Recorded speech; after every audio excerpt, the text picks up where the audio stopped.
ایران میں اصل حکمران کون ہے؟ صدر، پارلیمنٹ یا کوئی اور طاقت جس کا نام کم لیا جاتا ہے مگر اختیار سب سے زیادہ اسی کے پاس ہے؟ اور سب سے بڑا سوال، ایران کا نظام گرتا کیوں نہیں؟ نہ اندر سے بغاوت کامیاب ہوتی ہے نہ باہر سے دباؤ۔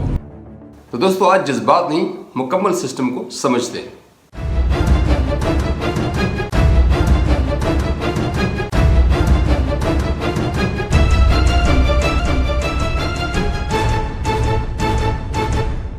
دوستو 1979 سے پہلے ایران میں بادشاہت تھی۔ شاہ ایران محمد رضا پہلوی امریکہ کا قریبی اتحادی تھا۔ ملک میں تیزی سے مغربی اصلاحات ہو رہی تھی مگر اندر سیاسی آزادی محدود تھی۔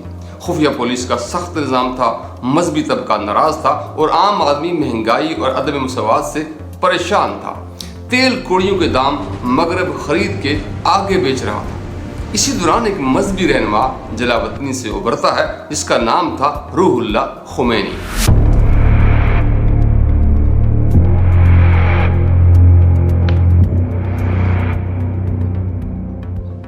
انہوں نے ایک نعرہ دیا، نہ مشرق نہ مغرب، صرف اسلامی جمہوریہ۔ 1979 میں کافی خون ریزی کے بعد جب عوام ڈٹ گئی تو یہ انقلاب کامیاب ہوا۔ بادشاہ ملک چھوڑ کے فرار ہو گیا اور ایران نے صرف حکومت نہیں بلکہ پورا نظام بدل دیا۔ دوستو انقلاب کے بعد ایران نے ایک نیا آئین بنایا۔ یہ آئین نہ نام نہاد جمہوریت ہے اور نہ روایتی آمریت، یہ ایک دھورا نظام ہے۔ عوامی ووٹ بھی اور نظریاتی نگرانی بھی، یعنی عوام صدر اور پارلیمنٹ چنتے ہیں مگر ایک اوپر کا ڈھانچہ سب پہ نظر رکھتا ہے۔ وہ ڈھانچہ ہے ولایت الفقیہ، یعنی مذہبی رہنماؤں پہ مشتمل ایک کور کمانڈ، جس کا مطلب ہے کہ مذہبی رہنماؤں کو ریاستی امور پہ حتمی اختیار حاصل ہے۔ اس کے لیڈر کو سپریم لیڈر کہا جاتا ہے اور وہی سب سے زیادہ طاقتور شخصیت ہوتی ہے۔ ابھی تک آخری علی خامنائی اس عہدے پہ فائز تھے۔ دوستو یہی سپریم لیڈر فوج کے سربراہ ہوتے ہیں۔ پاسداران انقلاب ان کے کنٹرول میں ہوتا ہے۔ یہی عدلیہ کے سربراہ مقرر کرتے ہیں، سرکاری میڈیا کنٹرول کرتے ہیں، جنگ اور امن کا فیصلہ کرتے ہیں اور خارجہ پالیسی کی آخری منظوری بھی یہی دیتے ہیں۔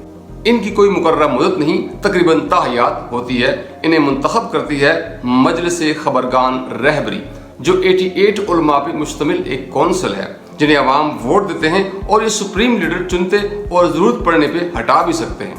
اس نظام میں صدر کا کردار کیا ہے؟ موجودہ صدر مسعود پزشکیان جو عوام کے ووٹ سے منتخب ہوئے ہیں، ان کی مدت 4 سال ہے اور زیادہ سے زیادہ 2 بار منتخب ہو سکتے ہیں۔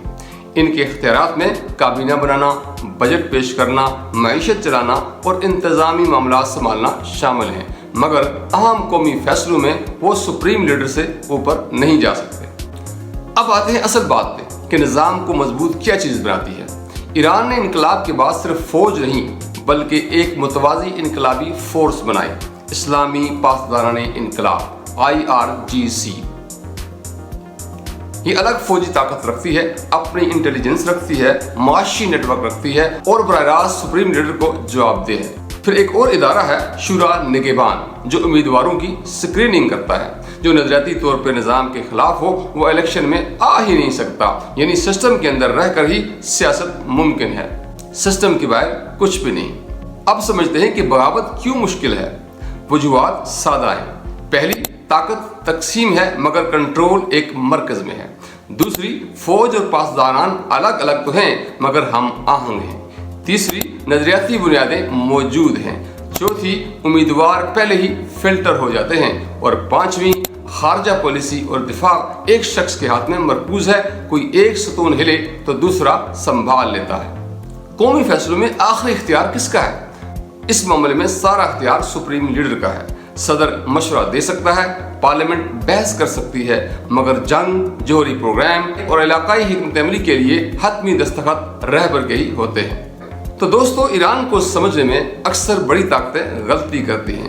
امریکہ اور اسرائیل شاید اس ہارڈ کور نظام کی پوری ساخت اور گہرائی کو مکمل طور پر نہیں سمجھ پائے۔ وہ اسے اپنی طرح کی مغرب زدہ نام نہاد جمہوریت سمجھ بیٹھے ہیں یا روایتی ڈکٹیٹرشپ، حالانکہ یہ نہ وہ ہے اور نہ یہ ایک نظریاتی ریاست ہے جس میں طاقت بکھری نہیں بلکہ ترتیب دی گئی ہے اور جب اس ترتیب کو سمجھے بغیر تجزیہ ہوگا تو نتائج ہمیشہ غلط نکلیں گے۔ اس لیے ایران کو سمجھنا ہے تو نام نہیں نظام سمجھو، اور یہی ہے اصل کہانی۔ اپنا بہت سا خیال رکھیں۔ اگر ویڈیو فائدہ مند لگی ہے تو اسے لائک، شیئر اور سبسکرائب کرنا مت بھولیں، اور کمنٹس میں اپنی رائے ضرور دیا کریں۔ آپ کا بہت بہت شکریہ۔